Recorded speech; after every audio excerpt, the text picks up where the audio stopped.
Hello and welcome to the Zonal Weakness Gimmick 12, brought to you by Ghana Football Fantasy, powered by Fantasy Football Scout.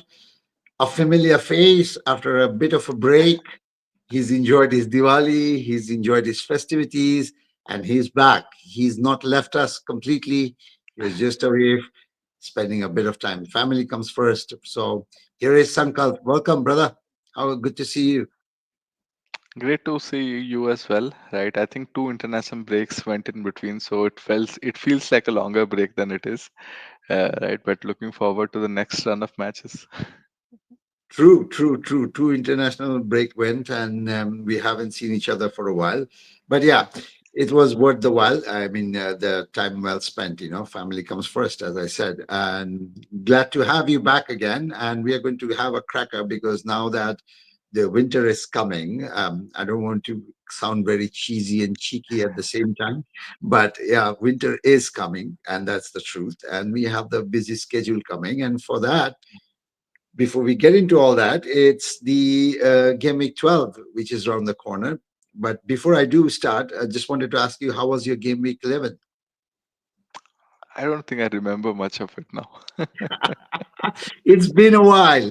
It's been a Yeah, while. Our memory has faded. yeah. Our I, memory has I I didn't faded. have Salah, and this is the very rare time that I actually did my transfers before international break. I sold Foden, I got in Salah, and I remember selling someone for Pedro. So I made my moves before the international break. Captain Salah, close the app. Like I'm not opening it till the game becomes. Okay. No, I didn't captain Salah. I went with Haaland, hoping that, this time Haaland was going to do it. And he scored. So I was quite happy. And then he hit the bar. So I was like, okay, it's coming. It's happening. It's happening. And then he didn't. And then I was like, okay. And then he gets a yellow card at the very last moment. So I was like, okay. Then Salah's match happens. Salah gives an assist. I was like, okay, this is fine still. This is okay. I can still bear it. And then Salah scores. And then I'm like, okay, my game week is done. It's over. It's going to be a long international break, but it's okay. I'm fine. I'll adjust. But yeah, it's past is past. Let's move forward and let's look forward. So here is the zonal weakness for Game Week 12. An audience, before we start, please do give us a follow on Twitter, like on Facebook, and subscribe to our YouTube channel because we are producing regular and everyday content every day on these channels. So if you want to see our content and if you think we are doing producing interesting work, do give us a follow, like, and subscribe to these social media channels. And I'm sure you will not be disappointed. Yeah, right. And all the stats that you see on our pages and social media, including the zonal stats, are taken from the Fantasy Football Scout members area. If you're interested, please do subscribe and click by clicking in the link in the description below. And you would get a 40% discount, not the 30% that's mentioned in the screen, because that's a bit outdated banner that I've used. Sorry for that. But yeah, it's 40% discount that you'll get. And yeah, plenty of information and data there for you to analyze and get to the right decision. At least it gives you a much more evidence-based decision, right? So yeah, hurry up. Let's move on to the next then. And we have the table. So we'll be covering two tables. So that's 16 teams. In case audience, if you're wondering, if you're interested in looking at it, this is where we bring the 16 teams, whereas the Twitter thread actually brings only 8 teams. Let's get started then. Over to you, Sankalp, and this is all yours. Perfect. First up, I think are the table toppers, Liverpool, and we have two wide zones. Salah is Salah, and even Trent is signing as per the zonal weakness. But we do have a point in form of Darwin Nunes in case he plays, and Jones was been playing surprisingly well, right? So it seems as zonal weakness is highlighting both the center as well as left flank. So in case you still have a single Liverpool attacker and you want to double up, I think there are a couple of options that we have available here, right? Next up, we have Chelsea, who again are playing really well this season, especially on the attacking side of things. It seems that Palmer has trained, so that is one good news. Jackson is playing really well as well, and they are on fourth as per zonal weakness. But surprisingly, we have someone like Madueke or Nkuku who look there right at the top. I think it will be Madueke starting. So again, if you guys are looking for a point, looking to uh, get some money for some other moves, then I think Madueke can be an interesting choice against Leicester, who have been leaking in some of these matches for sure.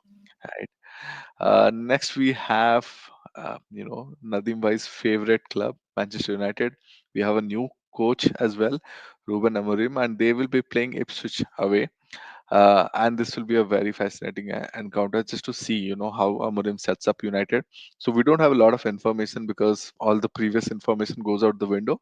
But I think looking at the form just before the international break, it's possible that we see more of Ahmad, and it will be interesting to see him start because such a talented youngster, pacey Yeah. youngster, and creative as well. Right. So if you have opportunities there, the zonal weakness does not quite support Holland or Bruno. I think Bruno is now the FPL favorite again, like the start of the season. But zonal weakness is not signing there. So if you have not gone there, maybe hold yourself back out. If you have Bruno and you are thinking of captaining him, maybe this is not the week to do so. Right. Yeah. Next up Useful we advice there. have next up we have Arsenal versus Forest. Right. Not This is a your strong favorite team. my favorite team, but not a strong start so far. We've been struggling in the attacking side of things, but a couple of areas where we can still look at. I think we're hoping that Kai Havertz gets his chances to finish because last few matches he's not been getting anything to score.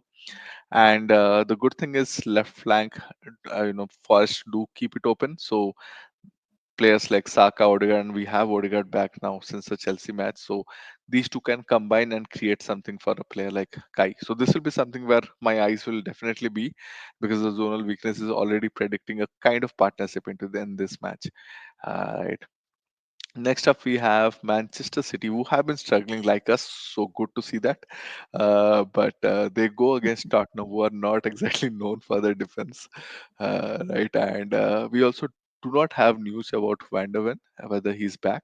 And in case he's not there, I think this can be a good match for Haaland or Foden because I sold him this week, so you never know, he might score a hat trick.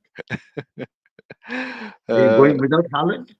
Just Uh, just to yeah, confirm. I'm without Haaland. I sold Foden. I Okay. just had Foden cover and he was not doing well, so I went Salah for Foden, right? So let's see. Uh, and I think Villa were slightly subdued over the last 2 3 weeks, especially Watkins. Rogers has been playing really well, and they are signing really high on the zonal weakness charts, right? So you have Digne who has started coming into some FPL teams now, but I think everyone's eyes will be on Watkins and Rogers. A lot of FPL managers with Rogers, some of us with Watkins, hoping that he gets his form back again. Uh, Similarly, I think West Ham is a team which most of us have started targeting in FPL matches, and Newcastle are going to play them at home, and it will be Isaac is not surprisingly Isaac is not there at the top. I expected him to be there, in the first 4 5 places, but he's not. Someone like Joe Linton is there, but on the other side, Gordon and Livramento have been playing really well from an attacking point of view, especially Gordon. And on the left, we can also see someone like Barnes coming off the bench. So these are some of the players you can keep an eye on because or maybe we see a West Ham comeback. But as of now, no data has suggested something like that. uh, Bournemouth and Brighton is where we'll close off this slide. Bournemouth have started picking up form. They are playing well, and it's good to see Semenyo really high on the chart. Right, I think he didn't do that well last match, but he's been one of the talisman. He's got opportunities to score as well, and if he gets a few more opportunities, he's someone who can finish. Ivan Nilsson is not really looking high on this chart, but again, these are players on form, both Ivan Nilsson as well as Kluivert. So do keep your eyes on these players, right? Maybe the third forwards or the fourth or fifth midfielder slot slightly opens up with picks like these. Right. Okay. Let's cover the next eight teams and let's see who are they. Here it is. Over to you. Yeah, yeah. So Wolves are going to Fulham next, and I think Kuna is now fan favorite. Some of us went with Larsen and are now regretting our choice. But at the same time, you can see not really great from a zonal weakness point of view. Uh, though they do get, though Fulham do concede a lot of headers, and someone like Kuna or Larsen might end up, reaching there. But overall, zonal weakness is telling us that this may be the week where we keep our hopes a bit low, right? On the other side, even Fulham may not have get a lot of opportunities, but Robinson has started signing again as a FPL asset. He's getting those assists again, so that's good to see. And Arsenal Loney Rice Nelson is playing in that place as well, and he's playing really well for them.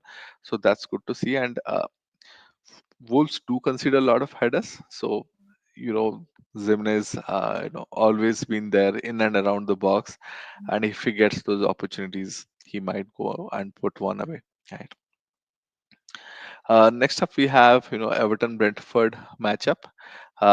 Surprisingly, not surprisingly, typical McNeil's side, and they do not concede a lot of chances. So you can see Mbumo is looking slightly better on the seventh rank, but overall zonal weakness is telling us that maybe Mbumo might be the creator for this match and not a finisher.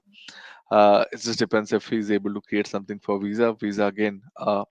New entrant for that third position, and people have started liking for him, especially after coming back from injury. He's picking up his opportunities. uh, on the other hand, Brentford have looked slightly dicey, and there's something that we have been seeing on zonal weakness for the last few weeks now, and that those charts, especially on the center and on the right flank, is heating up. DCL will get his opportunities. Whether he'll convert them or not, we don't know. But McNeil will be back from his injury, more or less, I think, and he can be a very very interesting choice. He can be someone who gets and picks and finishes those opportunities, right? And Everton do have someone coming off the bench at least to take up DCL position, and he might be the guy we see more and more of, especially if he does well in this match, because they are top of the chart when it comes to zonal weakness, right? Looking at Spurs, not surprised, because they are playing City away. So none of the players is signing. But what is interesting to see is of these three players, the left flank does look better. So Johnson is still the guy who's getting a lot more opportunities compared to the other players. Though Solanke changed that a bit over the last 2 weeks at least, right? And similarly, when we look at Brighton, we all a lot of us went for Joao Pedro, but they are almost dead last when it comes to this week's zonal weakness, right? But Welbeck has been playing really well over the season so far, last 11 weeks. I think he's been an X factor for Brighton, and he might be the guy who gets some headers at least. Right, he's the fourth on the rank against Bournemouth. Similarly, when we look at, not surprisingly, when we look at Nottingham Forest or Ipswich, we don't see any player getting highlighted. But Wood is Wood. He can score any week. He really likes taking his headers. Similarly, I think Delap has been a very very interesting pick for Ipswich. Ex City boy, and a lot of promising potential. But these are not your top of the fixture ticker picks. Right? If you have them, maybe you play them and you hope for the best. Right. All right. So I think we covered the 16 teams. So let's have a look at who makes into the zonal team of the week. So here it is, Sankalp. Over to you. Yeah. Yeah, so some of these names we have discussed, right? Haaland will be there. I guess the Spurs team not looking really great. Watkins, we are hoping comes back to form this week. Jackson has been playing really well, but has been missing some of these opportunities. Palmer is Palmer. I think nothing to add there. Semenyo has a really really good matchup, and as his owner, at least I am fingers crossed looking at his this week and hoping for some more points. Mo Salah has been the king for this season so far, and I think most of us expect that to continue. Gordon will be another interesting matchup this week against West Ham. Similarly, if you go back, you see three interesting names: Robinson, Dinier, and Dallo. I don't think any one of us has all three names, but if you don't have any of these three, maybe one of them can be added. Right?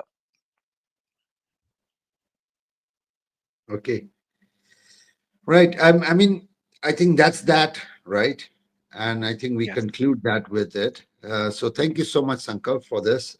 Pretty comprehensive, to be honest, and we have made it within time. So thank you so much, and of course, I'll get to see you. And good luck with your team, and all the very best. And I know your suggestions, transfer suggestions are coming. So audience, do look out on that on our YouTube channel in the shorts.